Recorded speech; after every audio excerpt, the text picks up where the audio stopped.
trans day has been this for this long. I don't care. Do I need to draw these people a picture because they struggle with listening comprehension to the point where they have to have some kind of visual aid to help them process the information that's being distributed from my mouth to their ears? Do they require some sort of visual crutch to assist them? Do they need somebody there to explain it? Do they share the same sort of desiccated intelligence that Joe Biden does that prevents them from fully grasping that actually makes it worse? The fact that this year it fell on Easter and they didn't decide to move it a day, that makes it worse. Thank you for making my point all evermore the stronger. Good grief. That's it though. I mean, look at the way that all of the religions are treated in these United States. Look at the way that the Jewish faith is treated, the Christian faith is treated, but there's some that you can't touch. There's some faiths you can't touch. What gets me is that, take for instance, the battle over what children, minors, are allowed to learn in school and what they're not allowed to learn in school. What they're not allowed to learn in school, that's not even a lesson. It's not even academics. I mean, they shouldn't be presented with materials that are considered of the hustler variety, right? Particularly without their parents' knowledge, which is what a lot of bills like in Florida and elsewhere have sought to remedy, to make sure that parents are still involved and can still make determinations about what is or isn't something that their kids can have access to. And in Michigan, there's a huge group of parents that got together and they were like, yes, they should not have access to it. And it's amazing because Democrat politicians are like, oh, okay. The difference is that those parents, their faith, they're Muslims. Their faith is Islamic. They're Muslim parents. And they can say this and they're not attacked as bigots and they're not attacked as insert pejorative here. They don't have their characters impugned. There's certain things that only one religion can bring up. And then it's considered okay that if they bring it up and then nobody talks about it in the press. Go back to, what was it? Prop 8 in California. Prop 8, that was the traditional marriage thing that they were going to vote on. And there was this huge organized effort to try to shame and bully people into not supporting it. And they decided to go after the Mormons more than anybody else, which was the funniest thing ever, considering it was Black and Latino families in California that were literally driving the support overwhelmingly for that measure. And the Mormons were only a small percentage of it. They even went after the Scientologists, which, I mean, don't even get me started. They protested around their thing. They protested at all the Mormon churches. They were targeting all the Mormons in Utah. I mean, they're in Utah, not even California. Because it was easier to target them than it was to target the Black and Latino voters who were driving this because their values are more traditional. They couldn't target them because then they would be violating their own rules. By their own rules, you cannot disagree with a person if they check an identity politics box, because that makes you either sexist, racist, bigoted, etc. See, that identity politic is used as a veneer to deflect any kind of criticism. It is a pass. So you can't criticize them. So the left ran afoul of their own rules. They're like, what are we going to do? Let's go after the Mormons. They're an easy target. Mormons are easy to kick around. They don't chop off anybody's head or blow up anybody's, buildings. They don't do anything like that. They're not out there raping women in Gaza. They don't do anything like that. We're just going to go ahead and target the Mormons. And that's what they did. They weren't going to go after the Black and Latino voters in California that were driving it, because then they'd be racist and bigots, right? And they'd probably lose a very important demo that they needed in order to actually get votes. It's just amazing. I don't know why the fact that it fell on that day, they could have moved it by a day. I'm so tired of the visibility. There's too much visibility. There's too much damn visibility. It's oversaturated. It's being shoved down your throats incessantly because that's the tactic. That's the purpose. This isn't about tolerance. A lot of people say the word tolerance and they mean total not even acceptance. They mean total adoption. Tolerance to them is a word that they use when they mean adoption. It's not enough to live and let live to these people. It's not enough to go about your daily life, do what you got to do day in and day out, and then just get done, raise your kids, pay your bills. It's not enough. You have to affirm whatever their heads cook up. You have to affirm, and not just affirm, but praise, applaud. When I was growing up, everybody was told, well, what happens behind closed doors is those people's business. Stay out of their bedroom. Now they're dragging you in by your collar, forcing you to watch and applaud. Big difference from then and now. Or that was always ever the goal. No, it's about adoption. And if you don't adopt it, then you're penalized. You lose your job. You lose your friends. You're ostracized. They target you in your community. You lose out at sports competitions, scholarships, places on teams, recognition for merit, for your born sex. There was I'm going to pull this up. There's a track meet. I just saw this. It happened, I think this was over the weekend. It was like an NCAA thing. And it was a student who was a man, a male student, and running in a women's track event.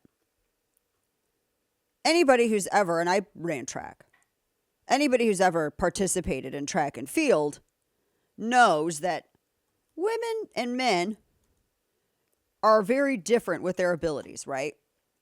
Very different because they're women and men. Very different thing.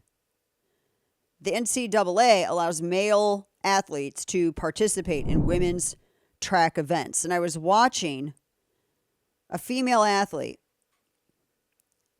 that was at University of Idaho and Idaho State University. They lost second and third places because dudes competed against them and they won. This has been going on for years. The NCAA Women's Track and Field Champion for 2019 is trans. You have the Women's Cyclist Champion for UCI, two-time trans. The 2019 New Zealand's Women's Weightlifting Champion is trans. The top player in International Women's Volleyball League is trans. Meaning it's a man competing as a woman. These are men who suck as male athletes. They cannot compete at the top level as male athletes, and they treat women's sports like the JV league. They treat women's sports like this is our backup plan. They absolutely do. These are guys who went through puberty as dudes. They competed as dudes even. They competed as dudes. This is recent and this is not the exception. This is 99% the trend. Because they want that scholarship opportunity. They want all this. So they prey on, I'm like, this isn't an ethical dilemma. It's insanity. Insanity. No event there for women. Nothing like that. I mean, you know how different it is with men and women's races? My gosh. I ran track and field in high school. I went to state. I was varsity. Like the moment I became a freshman, I was varsity. I did select throughout the summer, all of that. I was a distance runner. The least I could, the shortest I could do was an 800, and that was hard on me. I can like run forever at the same speed. I can keep a great speed, and I literally can run for miles. I have crazy endurance. I just didn't have a lot of the fast twitch muscles that you need for sprinters. I'm not a sprinter. But I would run 4x8 every now and then as like a sub if somebody got hurt. But I ran mile and 2 mile when I was varsity for mile and 2 mile. And I think my best time that I had in mile was like 5:50. I was a 5:40 or 5:49:50. Yeah, I was a crazy miler. Now, but here's the thing. As good as I was as a varsity miler, you know, I went to district, sectional, state, as good as I was, when I ran against dudes, I was JV level. I was JV. I couldn't keep up with the varsity dudes. And I was one of the top athletes in my state. I could not keep up with varsity dudes. It's the reality of it. That's the way we're built. They could keep a pace faster than me, and they could outrun me. They could out-endure. Because that's biology. As good as I was, and as much as I trained, and I was running every day. I was such a jock in school. I did all the sports. I also did classical ballet for 17 years, to the point where I was like fatiguing my muscles. I was so into everything, into all the athletics. But track and cross country were my top. As good as I was, as disciplined as I was with training, and as much as I beat the other chicks, I was JV running as a dude. And that's just the biology of things. I never thought that was unfair or I should be accommodated, because I live in reality. And I look at these dudes out there in sports today, track and field. These guys, instead of these track, they'd be JV. Actually, they wouldn't even make their college team, I don't think. They'd be JV. They wouldn't be, they're not first string. They're not good. But they figured out if they run as chicks and they compete with women, oh, hey, then they can go somewhere. I mean, they're outpacing the women in all of these track events. It's crazy. You've seen the videos of men playing volleyball against chicks. Have you seen video of men playing soccer against chicks? Basketball? In every sport. It's biology. They don't want to be women. They want to be men playing as women.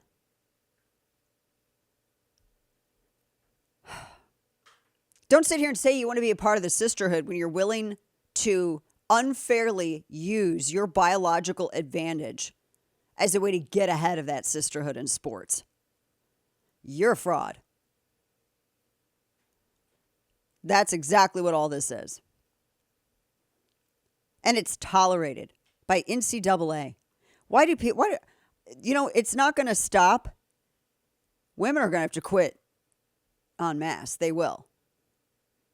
Because this is not a thing where the men can stand up and defend the women. The women are going to have to hit back.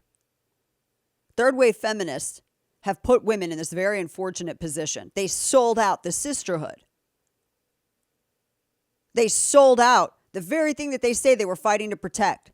Not only did they make it to where you have to have a dual income family, you can't even stay at home with your kids anymore if you want to, but I'll be damned. Now you got to worry about competing against women in sports.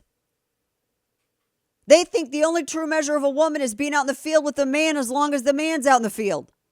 That's asinine. Talk about setting women back by centuries. All the work gone. It wasn't good enough to be able to inherit property and vote and get paid equally. That wasn't good enough. No, they went too far, and now they're reaping what they've sown. What's happening now to women is a reckoning for what third wave did. Those are facts.